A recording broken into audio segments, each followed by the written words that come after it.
നമസ്കാരം. American president Donald ട്രംപിനെയും Israel പ്രധാനമന്ത്രി Benjamin നെതന്യാഹുവിനെയും വധിക്കാൻ ആഹ്വാനം ചെയ്ത് ഇറാനിലെ ഉന്നത മതനേതാക്കളുടെ കൂട്ടായ്മയായ അസംബ്ലി ഓഫ് എക്സ്പേർട്സ് ഇരുവരും കുറ്റവാളികളാണെന്നും ഇവരെ നരകത്തിലേക്ക് അയക്കുക എന്നത് ഏതൊരു വിശ്വാസിയുടെയും മതപരമായ കടമയാണെന്നും വ്യക്തമാക്കുന്ന നാടകീയ പ്രസ്താവന പുറത്തുവന്നു.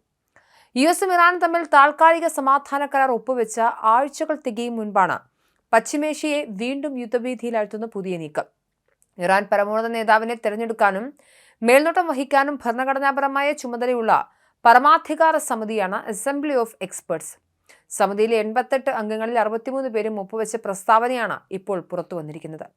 യുദ്ധത്തിന്റെ ആദ്യ ദിനം കൊല്ലപ്പെട്ട ഇറാൻ പരമോന്നത നേതാവ് അലി ഖമേനിയുടെ മരണത്തിന് പ്രതികാരം ചെയ്യുകയാണ് തങ്ങളുടെ ലക്ഷ്യമെന്ന് ഇവർ വ്യക്തമാക്കുന്നു.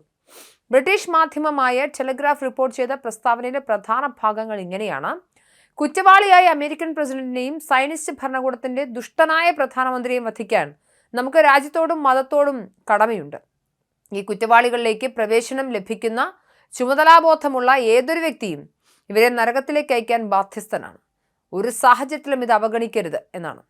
ഖമേനിയുടെ മരണത്തിന് പിന്നാലെ പുതിയ മുൻഗാമിയെ പ്രഖ്യാപിക്കാൻ തടയാൻ ടെഹ്റാനിലെയും കോമിലെയും ഇവരുടെ ആസ്ഥാനങ്ങൾ അമേരിക്ക ബോംബിട്ട് തകർത്തിരുന്നു. തുടർന്ന് ഖമേനിയുടെ മകൻ മജ്തബയെ പുതിയ പരമോന്നത നേതാവായി നിയമിക്കുകയായിരുന്നു. പുതിയ നേതാവിന്റെ പേരിൽ ജനങ്ങൾ തെരുവിൽ വൻ പ്രതിഷേധം തുടരണമെന്നും അസംബ്ലി ആവശ്യപ്പെട്ടു. ഇറാൻ പ്രസിഡന്റ് മസൂദ് പെസഷ്കിയാനും US പ്രസിഡന്റ് ഡൊണാൾഡ് ട്രംപും ഒപ്പുവെച്ച ചരിത്രപരമായ സമാധാന കരാറിനെ പൂർണ്ണമായും വെല്ലുവിളിക്കുന്നതാണ് മതനേതാക്കളുടെ ഈ ആഹ്വാനം.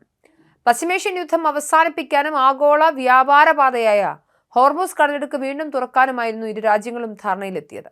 എന്നാൽ ട്രംപ് ഫെബ്രുവരിയിൽ സൈനിക നടപടി ആരംഭിക്കാൻ കാരണമായ ഇറാന്റെ ആണവ പദ്ധതികളെക്കുറിച്ചുള്ള അന്തിമ ചർച്ചകൾ ഇപ്പോഴും 60 ദിവസത്തെ സമയപരിധിയിൽ തുടരുകയാണ്.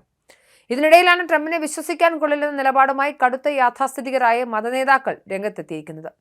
വെടിനിർത്തൽ നിലനിൽക്കുന്നുണ്ടെങ്കിലും പേർഷ്യൻ ഗൾഫിൽ സ്ഥിതിഗതികൾ വീണ്ടും നിയന്ത്രണാതീതമാവുകയാണെന്നാണ് പുതിയ റിപ്പോർട്ടുകൾ പറയുന്നത്. ഹോർമൂസ് കടലിടുക്ക് വഴി പുറപ്പെടാൻ ശ്രമിച്ച കണ്ടെയ്നർ കപ്പലിന് നേരെ കഴിഞ്ഞ ദിവസം വ്യാഴാഴ്ച ഇറാന്റെ ഡ്രോൺ ആക്രമണം ഉണ്ടായിരുന്നു. ഇതിന് മറുപടിയായി ശനിയാഴ്ച രാത്രി അമേരിക്ക ഇറാൻ ലക്ഷ്യങ്ങൾക്ക് നേരെ ശക്തമായ വ്യോമാക്രമണം നടത്തി.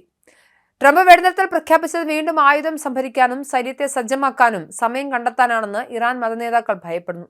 കരാറിലെ വ്യവസ്ഥകൾ നിശ്ചിത സമയപരിധിക്കുള്ളിൽ തീർപ്പാക്കിയില്ലെങ്കിൽ വീണ്ടും ഒരു പൂർണ്ണ യുദ്ധത്തിനുള്ള സാധ്യത വളരെ കൂടുതലാണെന്നും അവർ മുന്നറിയിപ്പ് നൽകുന്നു. ആഴ്ചകൾക്ക് മുൻപ് ഒപ്പുവെച്ച ചരിത്രപരമായ സമാധാന കരാറിലൂടെ പശ്ചിമേഷ്യയിൽ കൈവന്ന താൽക്കാലിക ശാന്തിയെ പൂർണ്ണമായും തകിടം മറിക്കുന്നതാണ് ഇറാന്റെ അസംബ്ലി ഓഫ് എക്സ്പേർട്സിന്റെ പുതിയ നീക്കം. ട്രംപും നെതന്യാഹുവും വധിക്കപ്പെടേണ്ടവരാണെന്ന ഉന്നത മതനേതാക്കളുടെ ഈ പരസ്യ ആഹ്വാനം ഇരു വിഭാഗങ്ങൾക്കുമിടയിലെ അവിശ്വാസം വീണ്ടും വർദ്ധിപ്പിച്ചിരിക്കുകയാണ്.